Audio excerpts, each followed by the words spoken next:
आवाज नहीं आ रही थी। मैं कह रही थी कि क्या आप बता सकते हैं आप वो किस नाम है दिव्या। दिव्या। दिव्या। और जी। ये आपने मुझे बिल्कुल नहीं बताया, करेक्ट?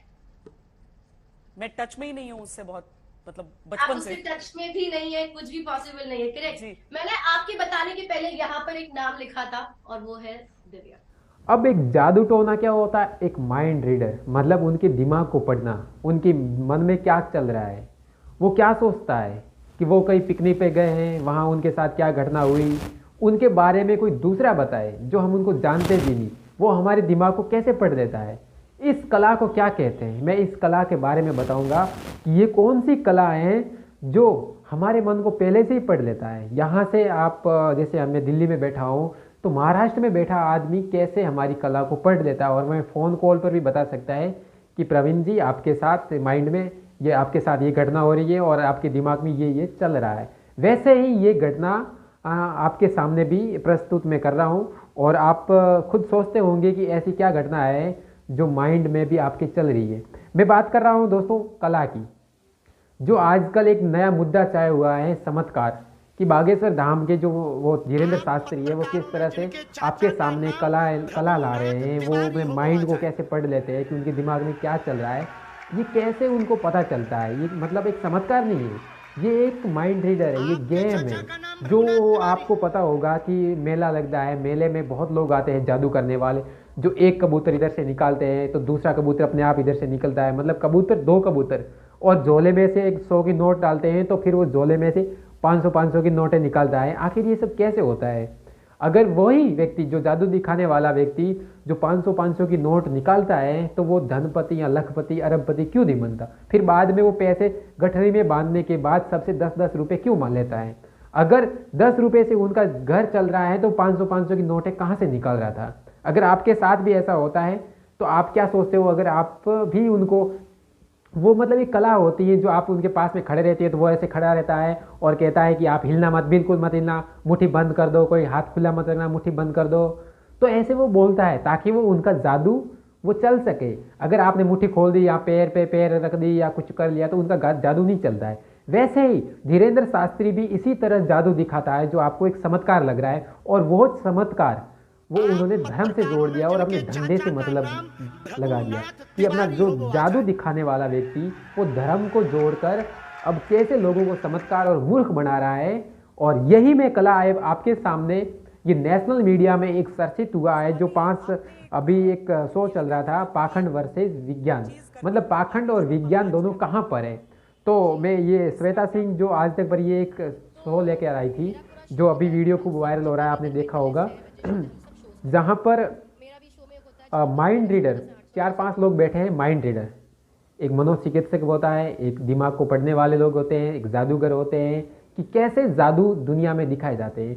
तो वहाँ का नाम था जादूगर सुहानी शाह। वो कहाँ बैठी थी? महाराष्ट्र, मुंबई में बैठी सुहानी शाह। जैसे पैनलिस्ट बैठे थे आपकी तरफ में, जैसे मैं बैठा हूँ, वो वहाँ पर महाराष्ट्र में बैठी हुई, दिल्ली में, यहाँ पर नोएडा में, श्वेता सिंह को कैसे अपने दोस्त का नाम दिला दिया कि आपके दिमाग में ये चल रहा है। मैं आपको वीडियो दिखाऊंगा जो मेरे बैक स्क्रीन पे चल रहा है, मैं आपको सामने लाऊंगा, ये प्रूफ करूंगा। और खुद श्वेता सिंह भी कंफ्यूज होगी कि ये कैसे आपने मेरी मन को पढ़ लिया। वैसे ही उन्होंने नाम लिखा अपने कागज पे, स्लेट पे, कि आपने इस लड़की का नाम दिमाग में सोच रही थी, और सामने कर दिया कि हाँ वास्तव में यही सोच रही थी। अब मेरा कहने का मतलब ये है कि ये शो कैसे किया जाता है और कैसे आप लोगों को मूर्ख बनाया जाता है। और सुहानी शाह ने स्पष्ट कह दिया कि ये जादूगर अच्छे से करते हैं और इससे ये धीरेन्द्र शास्त्री कर रहा है, ये तो कुछ है भी नहीं, ये तो अपने धंधे से मतलब कर लिया और धंधे से जोड़ दिया। और काफ़ी लोग उनके पैर टेकते हैं, मतलब ये भी वो मोर पंख, आपके घर आते मोर पंख लेके आपके ऊपर, बच्चों के ऊपर ऐसे हिलाते हैं मोर पंख की तरह, फिर वही, और इसमें कोई फर्क नहीं है। वो जादूगर है एक प्रकार से, उनकी कला सीखी हुई है कि किसी के माइंड को कैसे पढ़ना और उल्लू बनाना और मूर्ख बनाना। और आप जैसे गाँव में जाओगे तो झाड़ा, मतलब उनके दिमाग में कैसे मतलब भूत प्रेत निकालना, क्या कर दिया, उनके भूत दिमाग से निकल गए। वैसे ही मैं आपको ये जानकारी दे रहा हूँ कि कैसे ये मनोचिकित्सक या जो माइंड रीडर होते हैं, जो दिमाग को पढ़ लेते हैं, वो कैसे काम करते हैं। मैं आपको एक एक बारीकी से बताता हूँ। और उन्हें सुहानी शाह ने ये स्पष्ट कह दिया कि अगर मैं वो कला सिखाऊंगी तो ये बहुत लोगों का रोज़गार है। बहुत, जैसे ये जो कोई लिखने की कला है, कोई पेंटिंग की कला है, कोई गीत गाने की कला है, किसी को डांस करने की कला है, वैसे ही उनका कला का शो है, मतलब जादू दिखा। या कैसे नहीं, क्या उस सब के लिए हमको आपको बताना पड़ेगा कि हमने वो चीज कैसे करते हैं। मैं आपको वही चीज करके यहाँ पे बता सकती हूँ कि हम भी वो चीज कर सकते हैं, पर कैसे कर सकते हैं ये सवाल का जवाब आई डोंट थिंक आपको कोई भी जादूगर दे पाएगा, बिकॉज वो एक कला का डिसरिस्पेक्ट हो जाता है, वो कला खत्म करना होता है। जैसे अगर मैं आपको भी एक सवाल पूछूं, यार कोई भी सवाल पूछ लो यार इनसे, मतलब कोई भी सवाल पूछ लो, हम कोशिश करते हैं जवाब बताने की।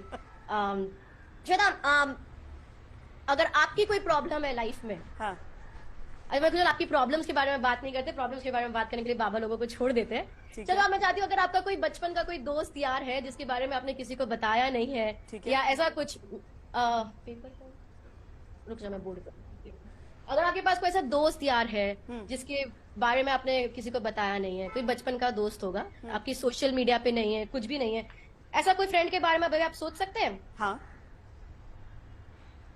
और ये पक्की बात है कि आपने मुझे ये बताया नहीं है, करेक्ट? किसी को नहीं बताया। किसी को नहीं बताया। और अभी आपके लाइफ में बहुत सारे दोस्त होंगे श्वेता, आप किसी के भी बारे में सोच सकते हैं, करेक्ट? करेक्ट। तो मैं चाहती हूँ कि आप एक सिंपल सी चीज करें। मैं अभी चाहती हूँ कि अगर आप अपने हाथ फोल्ड करके खड़े होंगे तो अपने हाथ नीचे छोड़ दें, और मैं चाहती हूँ आप अपने मन में एकदम रिलैक्स हो, क्योंकि मैं अभी आपको ज्यादा देख नहीं पा रही हूँ, मेरे को आपको खाली मुझे आपकी मतलब आवाज आ रही है, करेक्ट? तो मैं चाहती हूँ आप अपने मन में उसके बारे में सोचें। अब अपने दोस्त के बारे में मन में सोचते रहे, सोचते रहे, सोचते रहे, ठीक है? अभी किसी भी तरह पॉसिबल नहीं है श्वेता। अच्छा, मुझे भी साइड पे दिखा है कि मेरे मेरे उन्होंने दिखाया कि आप मुझे अभी, आप मुझे थोड़े से दिख पा रहे हो, तो this will be easier for me, थोड़ा सा लैग है बट आई विल ट्राई। मैं चाहती हूँ आप अपनी आंखें बंद करें और अपने दोस्त के बारे में मन में सोचते रहे, उनका नाम का एक एक लेटर अपने मन में लाए। और मैं अभी बॉम्बे में बैठी हूँ, मैं चाहती हूँ अपने मन में वो नाम इतना जोर से चिल्लाए, देखो ऐसे तो पॉसिबल है नहीं, पर मैं चाहती हूँ अपने मन में वो नाम इतना जोर से चिल्लाओ कि मुझे यहां तक उसकी आवाज आए। और मैं कोशिश करूंगी, मैं तो ऐसे बता सकती हूँ कि सब जन लिख के बताते हैं जैसे बागेश्वर लिखे, तो मैं भी लिखने की कोशिश करने वाली हूँ। यहाँ पर मेरे दिमाग में एक कुछ तो आया है, मैंने यहाँ पे लिखा। Shweta ji, for the first time national television पे क्या आप बता सकते हैं कि आप अपने किस दोस्त का नाम अभी सोच रहे थे? दिव्या।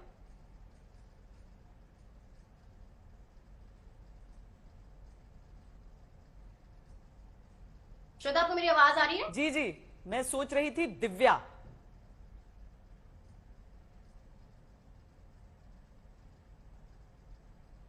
मुझे आपकी आवाज नहीं आ रही श्वेता। मेरी आवाज आ रही है आपको सुहानी? अभी मुझे आपकी आवाज आ रही है, जी। बीच में आपकी आवाज नहीं आ रही थी। मैं कह रही थी कि क्या आप बता सकते हैं आप वो किस नाम है दिव्या। दिव्या। दिव्या, और जी। ये आपने मुझे बिल्कुल नहीं बताया, करेक्ट? मैं टच में ही नहीं हूं उससे बहुत, मतलब आप बचपन उससे से। टच में भी नहीं है, कुछ भी पॉसिबल नहीं है, जी। करेक्ट? मैंने आपके बताने के पहले यहाँ पर एक नाम लिखा था और वो है दिव्या। अब आप कह रही हैं ये चमत्कार नहीं है? जी नहीं, ये चमत्कार नहीं है, ये एक कला है, एक ट्रिक है, और एक ये कला कैसे होती है उसके पीछे एक बहुत बड़ी स्टडी है। चलिए हम लोग जितने चलिए, भी बहुत जादूगर बहुत लोग यहाँ पे धन्यवाद बैठे आप, सालों से कर रहे हैं। आप सबका आपको बहुत किस बहुत तरह से धन्यवाद। जादू दिखा सकते हो, मनोरंजन इंटरटेनमेंट के लिए होता था। जो पहले बौद्धों के रूप में होता था कि वो एक कटोरे पे, बांस पे कटोरा रखते थे कि वहाँ पर भोजन, बिना बांस को छुए वहाँ पर भोजन करना है। तो वो जो भिक्षु होते थे, बौद्ध भिक्षु, तो वहाँ पर कैसे ध्यान साधना में करके वो कटार बिना बांस को छुए वो कटोरा लेके आते हैं और खाना वो खाते थे। वो भी एक कला है ये, मतलब एक पुरानी संस्कृति रही है कला, मतलब एक हम इसको कह सकते हैं जादू। मतलब किस तरह से वो एक कला दिखाते थे, उनके हाथों की सफाई होती थी, इस तरह से वो दूसरों के दिमाग में पढ़ सकते थे। वैसी एक स्टडी है जो पढ़ते हैं लोग। अब मैं ये बता दूं, इतने तो वो माहिर नहीं। आप लोग सोचते होंगे कि पुलवामा में हमला किया, उनका नाम क्या था, वो कैसे कला करते हैं, इतना भी वो उनको नहीं है ज्ञान। सिर्फ वो अपना रोजगार और लोगों को इंटरटेनमेंट करने के लिए कर सकते हैं। तो श्वेता सिंह ने आज तक पर ये शो ले आकर आई है कि इससे भी बड़े जादूगर हमारे देश में बैठे हैं। ये धीरेन्द्र शास्त्री तो कुछ भी नहीं है, वो तो एक ढोंग लगाकर बैठा, आपने कमाई का जरिया बना दिया। बाकी तो लोग हैं जो जादू दिखाते हैं, लेकिन मूर्ख कैसे लोग बन जाते हैं, जो ज्ञानेंद्र तिवारी किस तरह से मूर्ख बना और जयकारा लगाने लगा कि बालाजी की जय हो, ज्ञानेंद्र तिवारी की जय हो। एक पत्रकार होने के नाते मैं आज जो देख रहा हूँ, सुन रहा हूँ, वो हकीकत है, कोई चमत्कार नहीं है। लेकिन देखिए रूबी का लियाकत और सब वो मैदान में कूद पड़े हैं कि देखो ये सनातन के खिलाफ में लिख रहे हैं और सनातनियों के साथ इस तरह से मजाक बना रहे। लेकिन हकीकत जो आज शो दिखाया है श्वेता सिंह ने, जो हम गोदी मीडिया भी कहते हैं, लेकिन इन्होंने इनकी पोल खोली है और वापस इन्होंने भी शो बंद करके चले गए हैं। तो दोस्तों देखिए चमत्कार कैसे किया। श्वेता सिंह ने अपने दोस्त का नाम मन में लिया और बोला कि सुहानी शाह ने बोला कि अपने बचपन के दोस्त का नाम बताइए, तो उन्होंने दोस्त का नाम बताया कि मैंने दिव्या का नाम लिया है। तो दिव्या का नाम लिया तो उन्होंने पहले से ही अपने कागज़ पर लिखा हुआ था, स्लेट पे लिखा हुआ कि आपने ये नाम दिव्या बोला। तो श्वेता सिंह भी आंखें फाड़ के रह गई कि यार कैसे दिव्या नाम ले लिया। तो वैसे ही धीरेन्द्र शास्त्री भी अपने पर्चे पे लिखता है कि कैसे माइंड, और वो रोज शो नहीं करते, कुछ लोगों के ही, और कई तो लोग ऐसे ही आईटी फेल होते हैं जो फेसबुक से कहीं से जानकारी ले आते हैं, कुछ बिना नाटक भी कर देते हैं। लेकिन हकीकत मैजिशियन इतने जादू करते हैं, वो दिखावा और सलावा नहीं करते। दिखावा करते तो उनका काम भी तहस नहस हो जाता है। लेकिन जो ये धर्म का धंधा बनाया है धीरेन्द्र शास्त्री जैसे लोगों ने, तो वो कहीं ना कहीं ये धर्म को भी भ्रष्ट कर रहे हैं। जो इन लोगों की, कई हजारों करोड़ों लोगों की आस्था बनी हुई, उन पर भी ठेस पहुंचा रहे हैं। जो योगी जी कह रहे हैं कि हनुमान जी तो दलित थे, तो दलितों के साथ ये सब क्यों अन्याय कर रहे हो कि बालाजी मुफ्त में मिले हैं आप सबको। तो आप भी इस तरह से किसी का मजाक मत बनाइए, किसी लोगों में आस्था जुड़ी है तो उन आस्थाओं के साथ मत खेलिए, क्योंकि ये आपने धर्म का धंधा बना दिया है। तो कई लोग इन पर, आप लोगों की पोल खुलती है, इस तरह से चमत्कार दिखाते हो तो वो उनकी आस्था खत्म हो जाती है, तो वो फिर इंकलाब जिंदाबाद के नारे लगाता है। तो शुक्रिया दोस्तों, आप देख रहे थे न्यूज़ 22 लाइव में हूँ।